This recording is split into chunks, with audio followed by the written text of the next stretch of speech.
Tadi sudah sedikit dijelaskan sama Charlie ya. Uh, jadi pencatatan sistem fixed asset ini dibagi menjadi 3 golongan: akuisisi, maintenance, dan ada namanya disposal nanti. Nah, kalau kalian baca di buku nanti akan kalian dapat lihat ya di FD-nya, flowchart-nya, tapi aku akan menjelaskan poin-poin pentingnya aja. Jadi poin penting pertama itu adalah saat user sebelum meminta pembelian aset itu kan dia akan melalui sebuah sistem autorisasi ya. Jadi setelah diizinkan maka baru dapat berlanjut ya sistem pembelian fixed asset ini. Itu yang pertama. Yang kedua yaitu ada account payable department ya. Nanti account payable department ini akan melakukan three-way match dari 3 source dokumen. Jadi dia akan mencocokkan 3 source dokumen ini. Setelah cocok dia baru autorisasi kepada cash disbursement department. Nah, pertama yaitu ada purchase ordernya ya, yang tadi sudah kita order, terus kemudian ada invoice yang dikirimkan dari vendor, dan ada receiving report nih dari receiving department. Itu adalah bukti bahwa asetnya sudah dikirimkan oleh vendor. Nah, dari 3 data ini sudah dicocokkan setelah semuanya sama, nah baru dia bisa autorisasi kepada cash disbursement department untuk melakukan pembayaran. Begitu. Kemudian nanti kita bicara yang poin berikutnya yang penting yaitu adalah fixed asset departmentnya. Jadi fixed asset department ini akan menerima 2 source dokumen ya. Pertama asset cost data, dan yang kedua yaitu adalah receiving reportnya ya. Asset cost data ini dikirimkan oleh account payable department, dan receiving report ini tadi ya dari receiving department ya. Jadi setelah dia udah tahu nih berapa costnya dan sudah tahu bahwa asetnya sampai, maka dia dapat melakukan pencatatan akuntansi. Nah, kemudian kita masuk ke golongan yang kedua yaitu adalah maintenance ya. Di maintenance ini fokusnya akan berbicara mengenai depresiasi ya, lebih fokusnya kepada depresiasi. Jadi saat dia pertama kali tadi input ini data-data tadi kan, jadi yang diinput nggak cuma costnya aja nih, tapi useful life-nya, depreciation methodnya. Nah, nanti sistem akan melakukan namanya pencatatan depresiasi sendiri nih secara otomatis gitu kan. Nanti akan membentuk namanya depreciation schedule ya. Nah, dia akan melakukan depresiasi secara otomatis, dihitung sama sistem. Jadi akuntansi udah nggak perlu hitung lagi nih.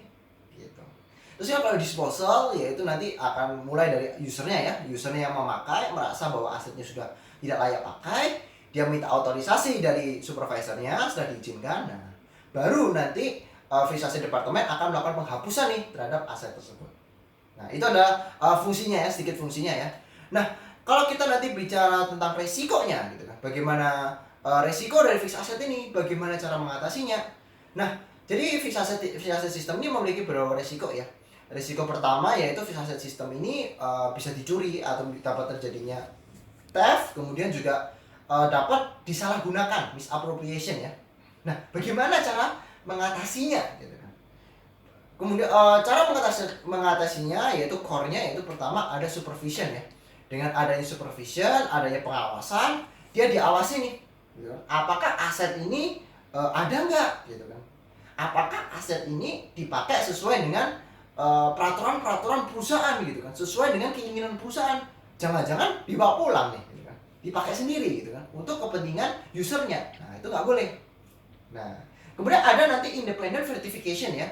Di independent verification ini dia akan ada internal auditor yang akan memverifikasi nih apakah useful life-nya masuk akal, depreciation methodnya gimana gitu kan. Nanti fair value-nya berapa, apakah asetnya masih ada atau tidak, nah, dan sebagainya, apakah dipakai atau enggak gitu. Dia akan melakukan pengecekan ini, selalu akan melakukan pengecekan. Jangan sampai nanti useful life-nya kelebihan nih atau terlalu sedikit. Nah, itu kan berarti laporan keuangan manipulatif dong. Nah, jadi perlu namanya nanti ada internal auditor yang melakukan independent verification. Nah, yang ketiga yaitu nanti akan ada authorization control ya. Jadi nanti akan ada autorisasi nih untuk setiap misalkan pembelian atau tadi mungkin disposal ya. Disposal juga ada autorisasi ya. Itu untuk memastikan itu tidak ada penyalahgunaan. Jangan sampai nanti misalkan aset nih, asetnya tadi ini juga berarti bicara di independent verification-nya ya. Asetnya misalkan masih layak pakai gitu kan. Useful life-nya dicatatnya terlalu pendek. Akibatnya apa? Ya akhirnya dibuang nih asetnya. Padahal masih bisa dipakai nih. Ya, itu kan dia harus melakukan pengecekan ya.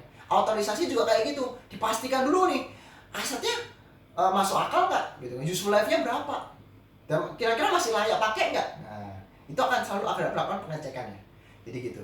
Jadi itu adalah struktur dari fixed asset system ya. Bagian tadi ada akuisisi, ada maintenance, ada disposal gitu kan. Nah, gitu ya. Oke. Terima kasih.